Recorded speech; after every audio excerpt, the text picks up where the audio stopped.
Or like just during, already emailed. there's a lot of people that, no, like this, like, you still miss out. I think you're just gonna start now. I was like, Yeah. since I'm a 1 year, I think they were like, they probably want something on it. Alright.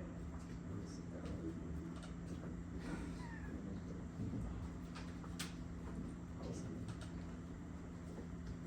Hi guys, we're about to start the meeting, but I just want to introduce you guys to Desmond Abdullah. He's just going to talk about like his journey from transferring out of Mount SAC into USC, and then going into banking at Citibank. So, I mean, I'll just let him take it from here. Hey guys, happy Friday. Hope you're all doing well, and thanks for taking some time out of your day to come in, learn more about what I do or my journey. Hopefully you guys can take something away from it and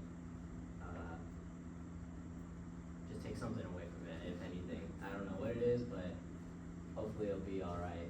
And thanks to Andrew for reaching out to me, and you know, he first reached out to me through LinkedIn, and then we had a little chat at a coffee shop nearby, continued talking, and yeah, I just want to thank you for reaching out and building your network as well. These are all buzzwords in the business world, you know, your network, things like that. They all say happy Friday too, so that's something you're gonna get used to.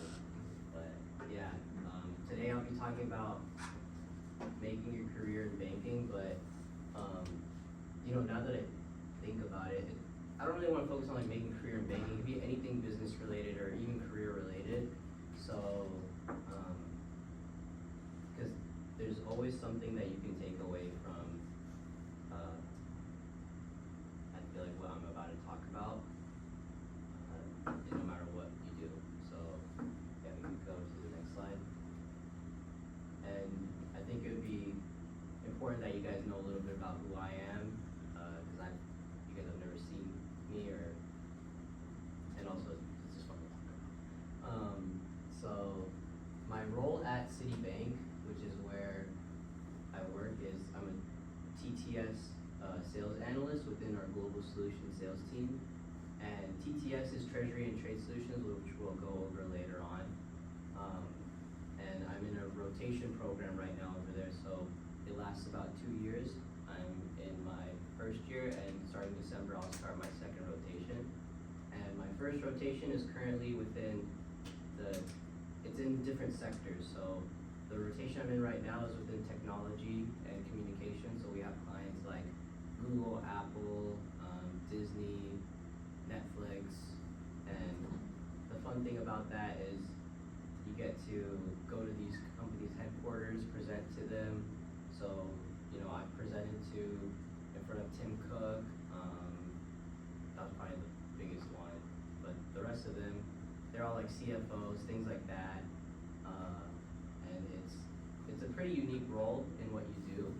And you get to visit their campuses. They're a lot better than some of the things that we offer in terms of free food. You know, sometimes like in Google, like for Google, they have like a revolving sushi bar, and it was pretty good. Like we had to go back, and I did not want to go back because I wanted to eat more. But it's like cool experiences like that. And then my second rotation starting January will be within gaming and entertainment as well as communications. That sector, so it's almost the same thing, just different sectors. And I transferred from Mount SAC to USC, and I studied economics. And some fun facts about me is I actually enjoy candle making, so I've been doing it ever since I was 14. I wish I did not put that out there. I do not want you guys to know that about me. I also like basketball and soccer. My favorite burger is In-N-Out, and I'm convinced that In-N-Out is probably the best place on earth. I agree. Yeah, he knows. And then if I had to go anywhere in the world, it would definitely be Portugal. I haven't been yet, and I want to go. I see a bunch of like, especially I think Madeira, and keeps popping up on my TikTok feed, and it's like a little island off of Portugal, and I want to go bad, but I haven't had the time. And then is Goodwill Hunting, and I'm watching Gossip Girl right now on Netflix. It's pretty good. And if I had to choose any other career besides banking, it would definitely be I'd want to be a professional soccer player because you get to travel the world and play soccer. So pretty good. I mean, it's pretty cool. And my favorite meal is definitely my mom's cooking. So anything that she makes, I usually always like it. And I fly to San Francisco a lot, so anytime I can get her cooking, it's nice. It's like, feels like home. It's comforting. And some things that are important to me, things that are important to you guys as well is as you get older or even now, they're always changing. So what's on there now can change within a couple years. So it doesn't always have to be what it shows on the screen right now, but that's just what it is for me right now. So family and friends, sports, exercise, things like that. Growth opportunities, not just, within your career, but outside of life. If you have passions that you want to pursue outside of life, then, go ahead and do those. So like I've been playing piano for 3 years now, but I'm self-taught, and that's something that I really enjoy. So I make sure I take time out of my day to, practice, get better, things like that. And that's an example of a growth opportunity outside of work. And then diversity and inclusion, don't need to explain that, you guys know. And career. Career and growth opportunities go hand in hand, but career can also be, it's okay to be stagnant in one place at one time. You don't always have to be continuously growing. And always recognize that, it's important to recognize that sometimes you always dream bigger, but then you forget that you're living the dream that you wanted now. So I did not think I'd be in banking. I did not think I'd be in finance. I did not think I'd be in the role that I am now. But now that I'm in it, I'm thinking about what I want to do 5-10 years from now. But sometimes it's important to take a step back and realize that, hey, I did this. I put in the work, and I should be proud of where I am at now. And some interests, I love my cats. You see them up there.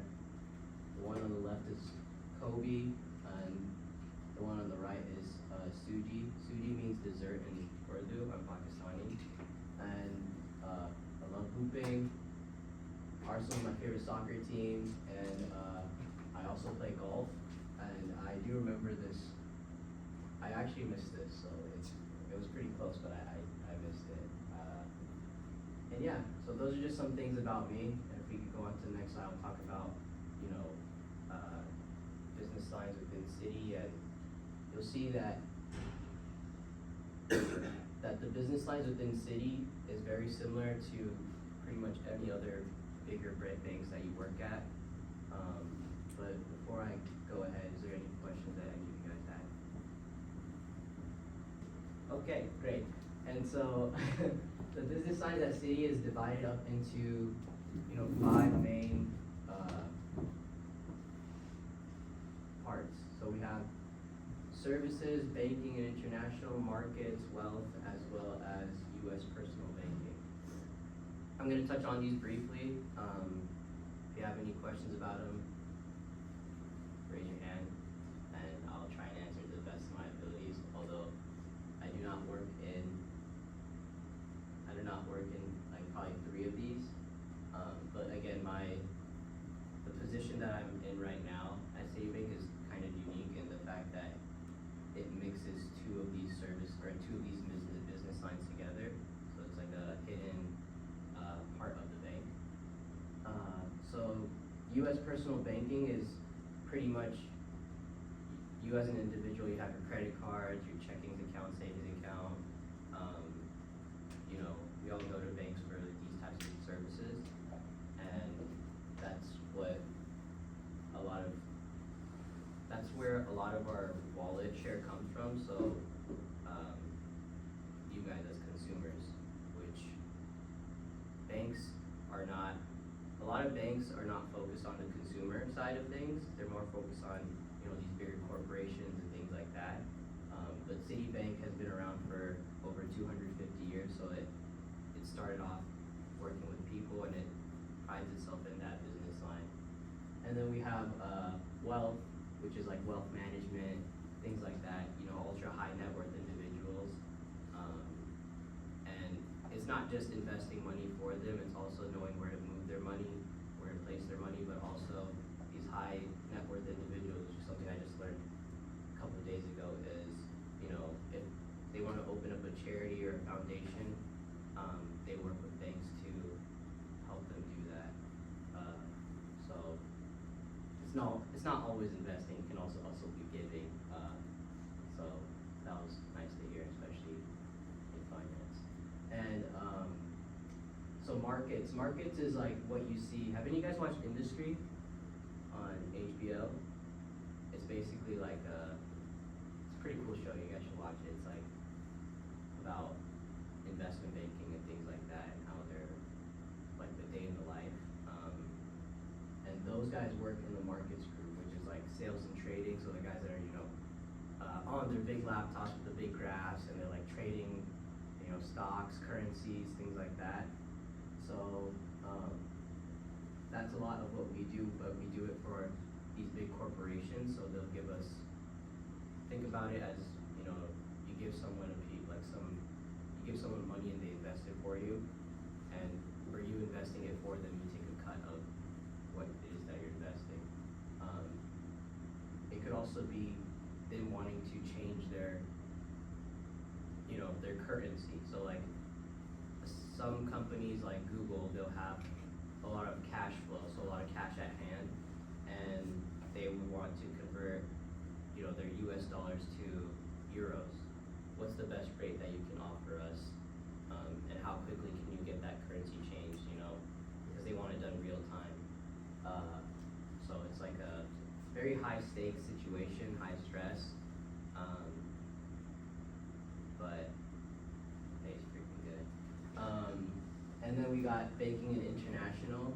So banking and international is what you think of when you think of banking, like the investment bankers, the guys that are doing, you know, taking companies public. And we have 3 business lines within banking. We have, you know, investment banking, which is what I just talked about. Corporate banking, which is all the banking needs that you as an individual have, these bigger companies also have. And they go to the corporate bank for that have clients, and they help them out with those services.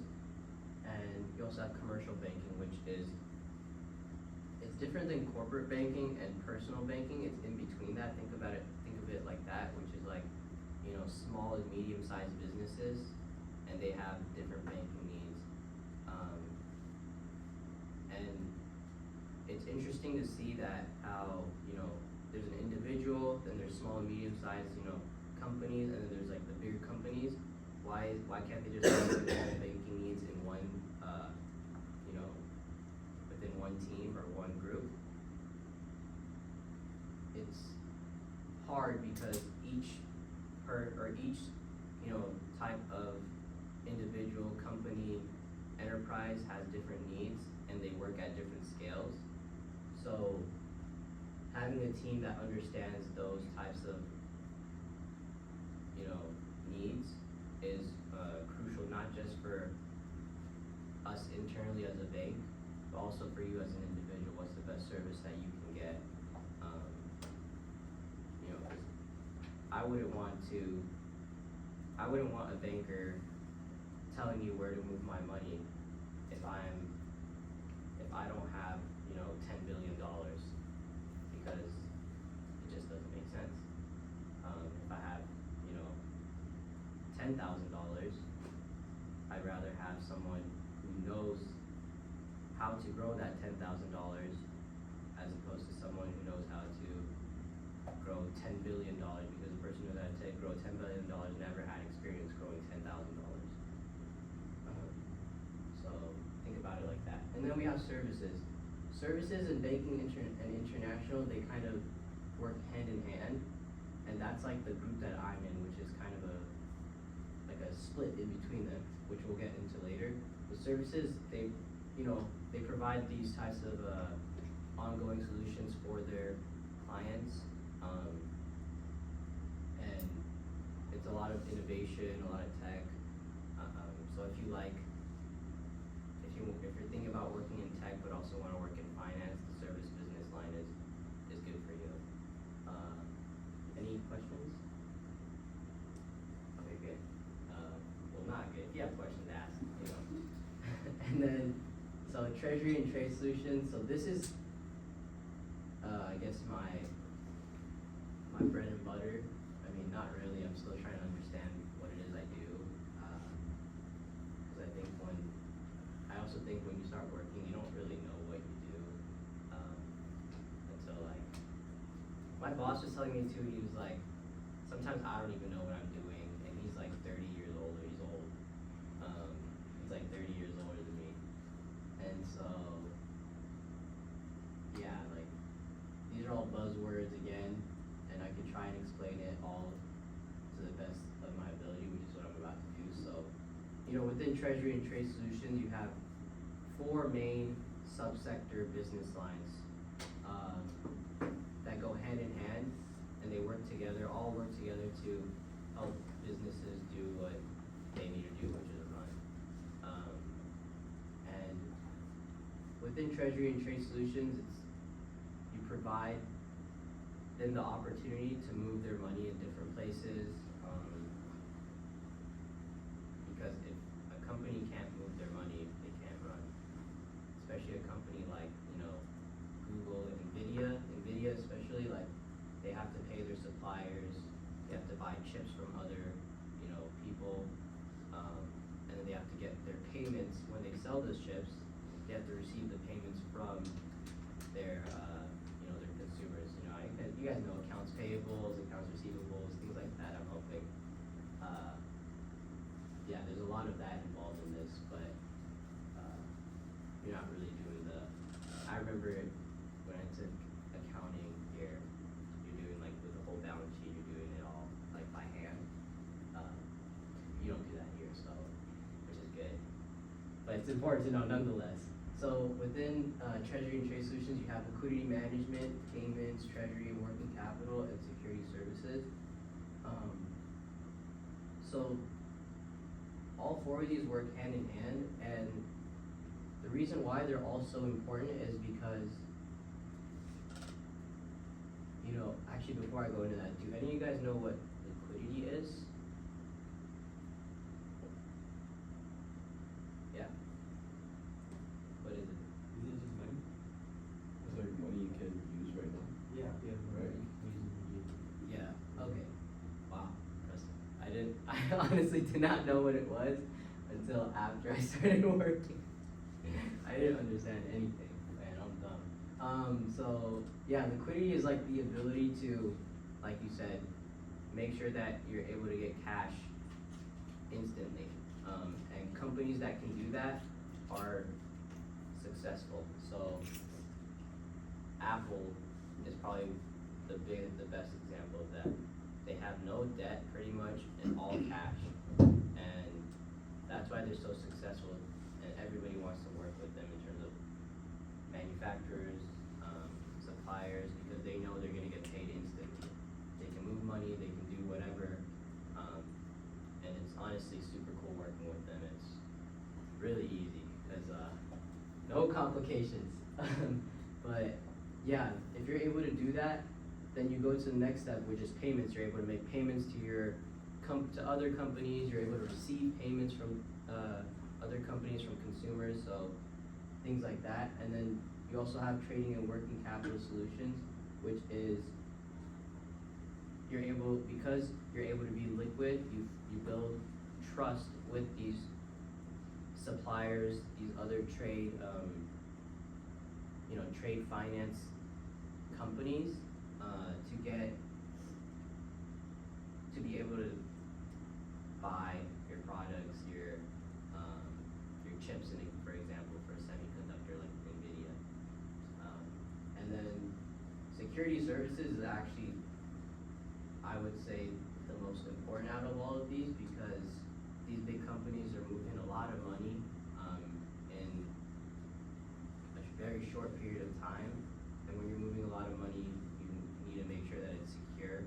And it's not even just maintaining compliance. Compliance is a big buzzword as well, and it can mean a lot of things, but you need to make sure that the place that you're moving your money is safe. I'm not gonna give, you know, $100 to somebody I don't know, to store my money. I'm gonna go to somebody that I trust and make sure that they keep it there for me and they have credibility and that I'm insured if something were to happen. And that's why it's also easy with Citibank, because we're the most global bank in the world, to move money. We have over 95 plus countries where we have a physical presence in. So, you know, being able to move money in any country as a company, it's kind of obvious why every company wants to work with us. And we don't have to go out and buy, you know how in sales, you have to go and get business? It's kind of nice working here because the businesses come to you, so you don't need to do that part of work. So yeah, that's a little bit about what I do. I work in the sales side. I should have specified that. I work in the sales side of this, so I'm basically the intermediary within the client as well as within our internal bank. So you know, think about as like the middleman. The client comes to us, tells us what it is that they need. We know who to go to for what. Like, hey, I worked on a project a couple weeks ago where Google was having trouble paying their employees in Spain, because they couldn't convert their cash from US dollars into euros in time. So they're like, hey, what can we do to make sure that our employees get paid on time? Nobody wants to not get paid on time. If I got paid not on time, I'd lose my mind. And so, you know, we help them out with that because we were like, okay, let's go to the payments team for that, and they can get it done. But it's not just the payments team, you gotta work with the payments team in Spain specifically as well as in the United States and help them coordinate that. And then you also have to work with the markets team to help them convert US dollars into euros to get the best possible rate while, for Google, so that they don't lose,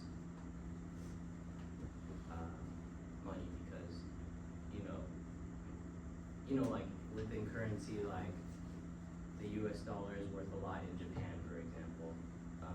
That's why right now is a great time to go. I actually saw tickets on like Google Flights for like $200 round trip or something.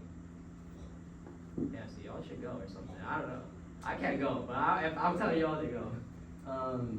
But yeah, so that's just a little bit of what I do. I'm working the sales side of things, so it's more so building that client network. I'm not like specializing in one specific product. It's more so getting a higher level understanding of everything, and then knowing, oh, I can do this and this, I can go to this person for this task. It's a lot of delegating work, handing out, connecting people, and I honestly like it because I enjoy sales. I like talking to people. I used to not like talking to people. I was very shy, but it's fun. Yeah. Any questions? I need a water break, but you can go. Have a little cough. So you first started working at Citi with an internship, right? Yes, sir. How did you go about getting that internship? Better go into that. Good question. So, I think I'll answer my question with that journey, or about like my journey. So, and if I don't answer that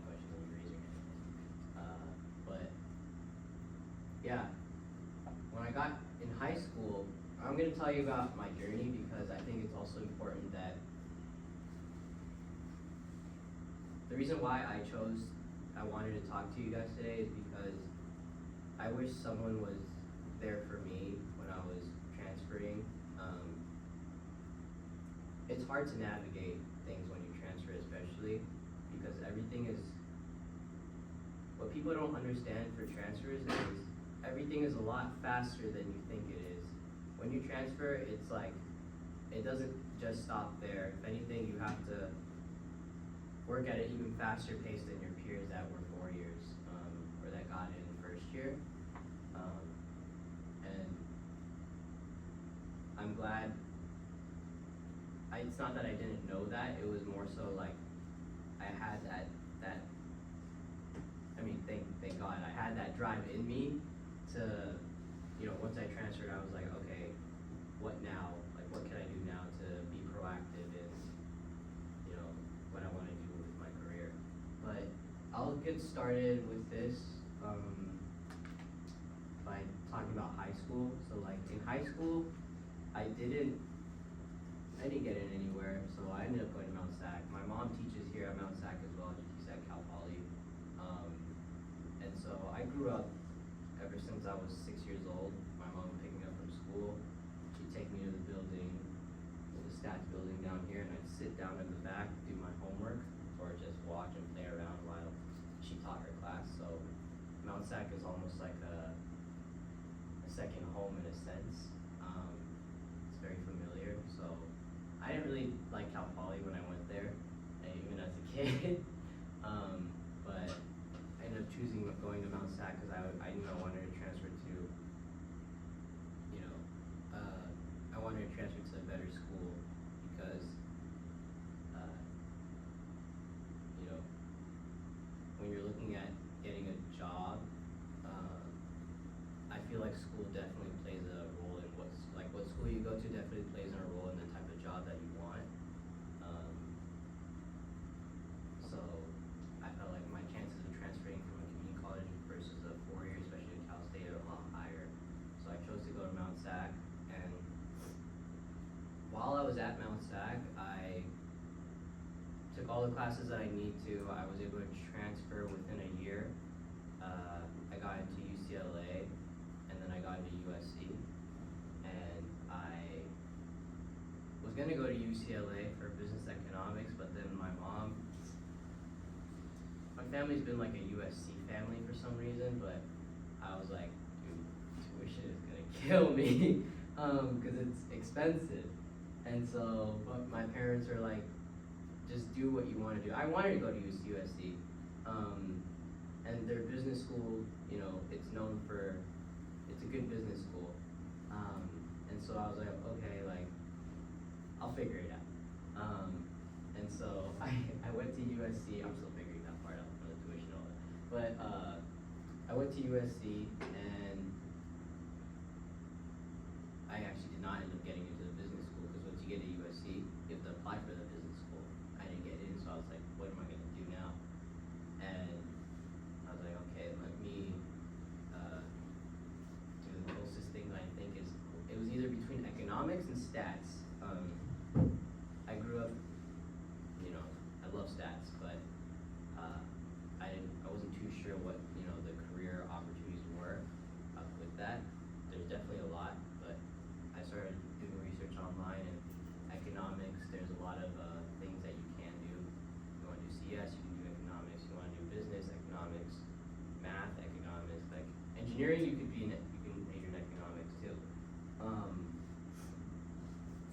So I chose economics, and once I chose that major, I was like, okay, what now? And I started taking baby steps. After I did something, I was like, what now? Like, what's next? And so what was next was figuring out what I want to do within business. So I started searching up topics within business, a lot of TikToks, and I found out that I want to do something in finance, but I don't know what I want to do in finance. So what now? I started applying on LinkedIn to anything finance related, like literally anything.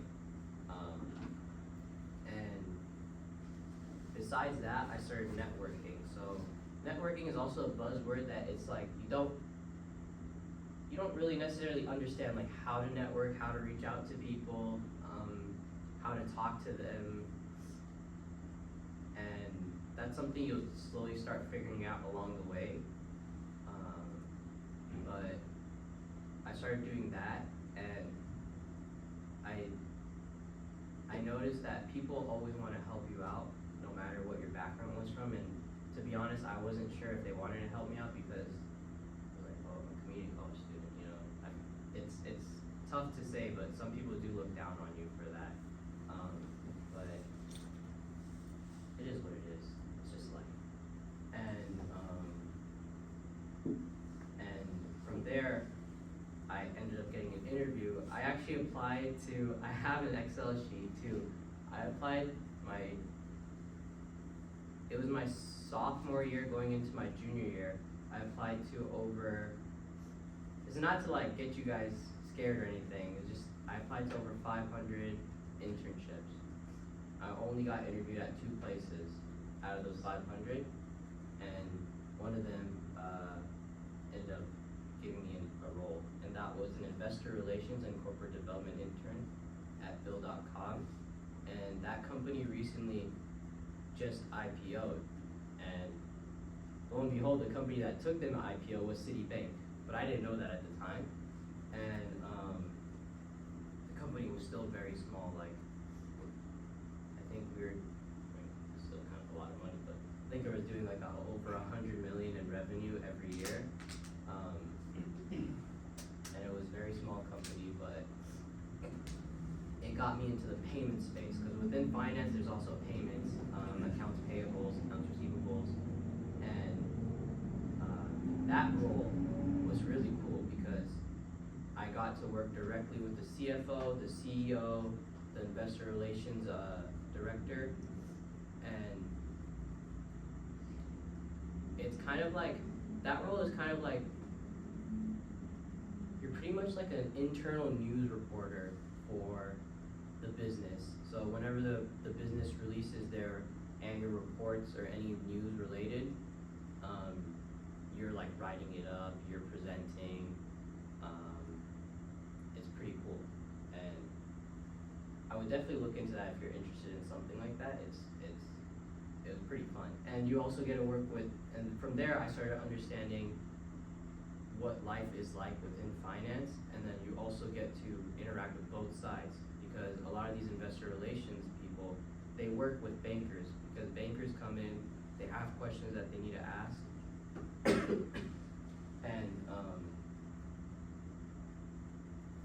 and then from there, you build a relationship with bankers too. And the CEO and the CFO too, that's also really cool that you get to build networks with them, because now the CEO, his net worth is like 6 billion. I still talk to him pretty much every week. And you know, I've been to his house I keep maintaining that relationship. Every time I'm in San Jose, like I have to make an effort to go see him. So always make sure that you're like trying to build a relationship that you see value in, and don't stop until they say something to you, which they probably won't, because if they do, then they're rooting for that. So know your worth. And then, yeah, that role, going into my junior year, I started applying for more jobs in banking, because I knew, I was like, I want to see what the banking side is like. But I still did not limit myself. I was still doing, you know, the industry side, so like tech companies, things like that. Water break. And then from there, I applied to another 700 internship roles, and I got over 100 interviews because of that internship that I had beforehand. And from that, I only got one offer, and the offer was from Citibank. And from Citibank, the reason why I think I got that offer is because it was a bit of luck at the same time, because you always need luck on your side. And there's a bit of networking that went into it, so I would reach out to. My goal going into my junior year was to try and have at least 2 networking calls a week with somebody. And that's what I did. It was 2 to 3, and 2 guys from Citibank that they don't even work on the same team that I do, but I continue to maintain a relationship from them. And then the scariest part was asking for a referral, but the referral is honestly not that hard to ask for nowadays, but from there that led to an interview. And then from the interview, I can talk to you guys about the interview rounds because it is intimidating. So the interview is 4 rounds. The first round is an interview with the recruiter. The second round is, and once you make it past with the recruiter, then you go on to the second round. The second round is one with your future manager, which I did not know at the time, and one with an analyst. And once, if you pass that, then you go on to the next round. That one is about 5 interviews, back to back to back, 30 minutes long. And that one is with just different people around the bank, just to see how you interact, if you're a people's person. Because with internship, they do not expect you to know anything. Like, you should not know, what a leveraged buyout is, or like, things like that. You should have an idea of like what it means, but they don't expect you to know what it is. They just want to see if you're a cool guy or a chill guy that wants to like work with people. And I think the best thing that you can do is always make sure you keep a smile on your face, because nobody wants to work with somebody that's like frowning all the time. Make sure you have a positive attitude, and from there, I got off track. But after that, the third round, I moved into the final round, which is a super day. And some companies will do that in person, so they'll fly you out. But at that time, it was remote. So that one was like, I'm gonna PTSD. It's like I was like 11 rounds or 12 rounds of back-to-back 30-minute interviews, no break. And that one, they're trying to test you to see like if you can maintain like that positive attitude and you don't get tired. It's definitely stressful. I didn't know that it was like that, but all of my interviews were really nice, like super chill. So like it wasn't as bad as I thought it was gonna be. It was very much like a conversation. And when you go into an interview, don't think about it as you're interviewing for a role. Think about it as just having a conversation with a person. That's something that helps me a lot. And yeah, you should be fine. It's meant to be, it's meant to be. Even though that's not like something you hear sometimes. Like, I want this, but don't get what you want. But yeah, and then once I got the role for that, to answer your question, I did some networking. It was a bit of luck, but make sure you have that smile on your face, you have a positive attitude, and ask questions. Like, they like people who are curious, no matter how dumb of a question it may be. There genuinely is not such thing as a dumb question. I mean, I've asked dumb questions before. I'm pretty good at it, as he knows. But yeah, just be curious, have a positive mindset, and be okay with rejection. You're gonna get rejected more than you're gonna get accepted. Could reword that differently. You're gonna like, because I was gonna say in life, but you're always accepted in life. But you're gonna get rejected more with opportunity. it's how you deal with those rejections and take it as, what could I do better, or I didn't want that anyways, you know? And after Citibank, during my internship there, I got a glance into what it is that they do on a day-to-day basis. They don't really make you do that much work, it's more so what they want you to do is talk around to people and network, in terms of like figuring out, hey, do I actually want this? Like, can I see myself doing this, being a part of this rotation program? And I could see that for myself after talking to a lot of people, and also, it also helped a lot when, you know, you get to visit these cool campuses. Like, I live in Walnut, so there's like nothing here, but then when you go to like Palo Alto or like San Francisco and you see these big companies, it kind of feels nostalgic. It feels like you're like in the big leagues kind of, or something. Like if I had the opportunity to go to like the NBA draft and get drafted or something, that's like the closest thing I'm gonna get, because you know 5'6", I can't play that well. But yeah, it's pretty cool, and so that's what made me say, hey, like, I want this full-time offer. What can I do to, you know, the next question is, what can I do to get that full-time offer? So that's a couple talks with your manager. You make it clear to him that, you know, you see yourself doing this as a future career. And from there, before you leave the internship, they offer you a full-time position. I took it. I did not want to do any more recruiting for my senior year of college. I wanted to enjoy my college time,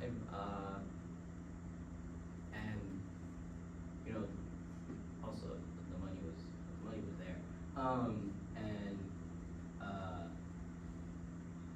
Yeah, and here I am now. After I graduated, I started in last July, and not last year, July 2023, and it's been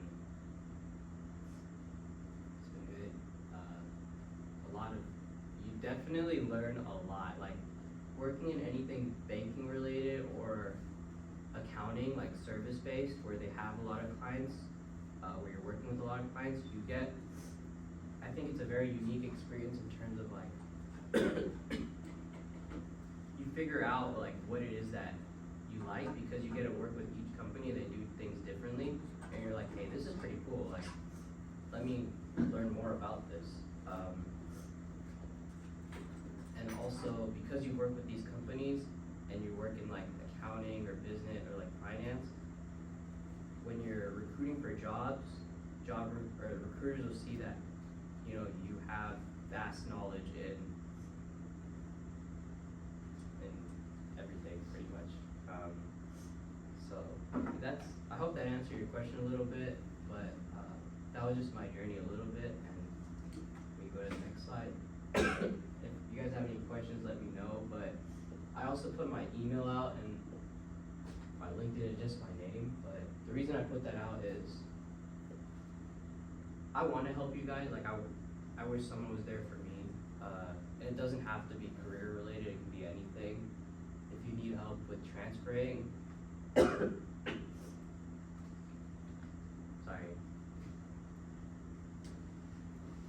I've been sick for like 2 weeks, and like, you know when you're sick and like, it's just like a congestion part, and there's like just a bunch of coughing. Just needed to go away. But yeah, so as I was saying, like email me, message me on LinkedIn, connect with me on LinkedIn.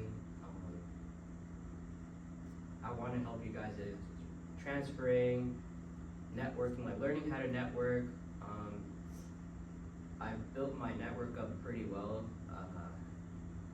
I want to say it's still definitely building, but I have resources that are not just across the bank, but across different clients, different companies. So anything that you're interested in, let me know. I'm pretty sure I have a connect that can help you guys out. I can teach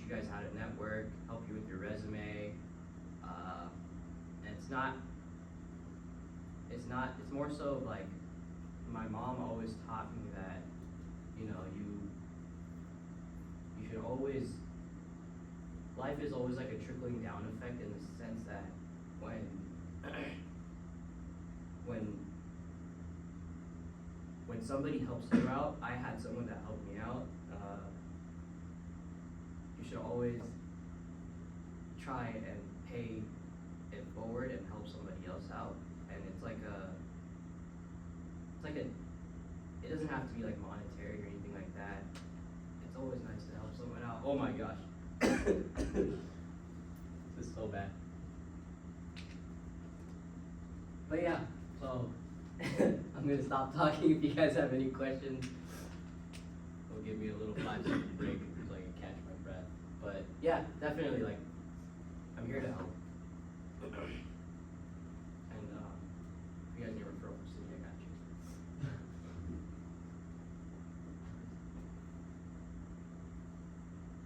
you. Okay, any questions?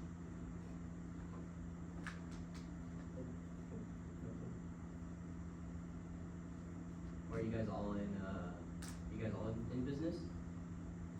Yeah.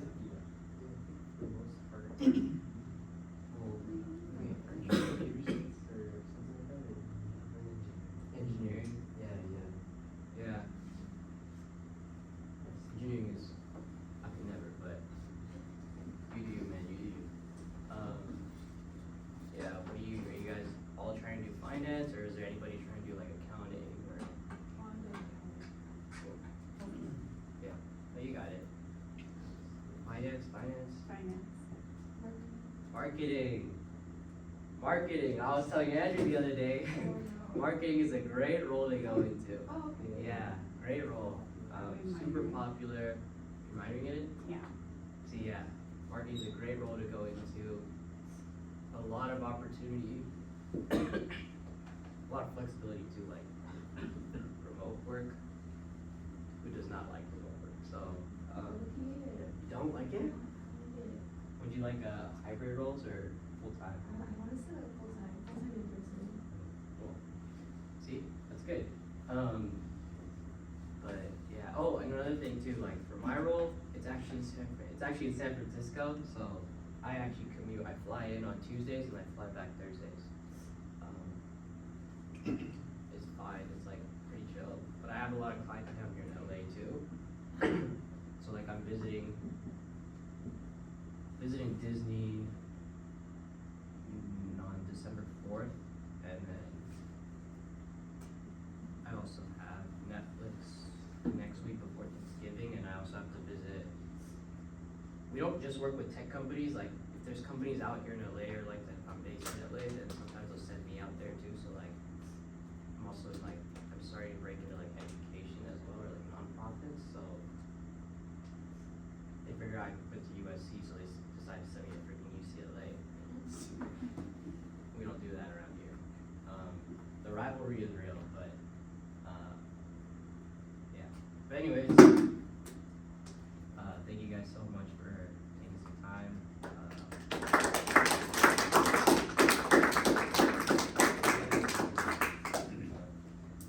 Appreciate you for,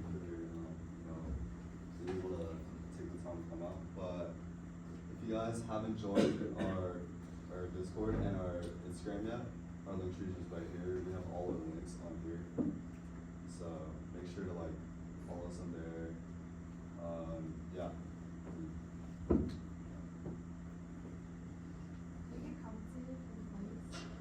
Me, they give you a stipend. So like, it's pretty, it's a pretty big stipend, so it's fun. Yeah, but they don't like, they're not like, I told them what I'm doing, and they're like, oh, okay, cool. And I was like, you guys like, yeah, like you guys, you have to kind of ask for things. And then from there, they're like,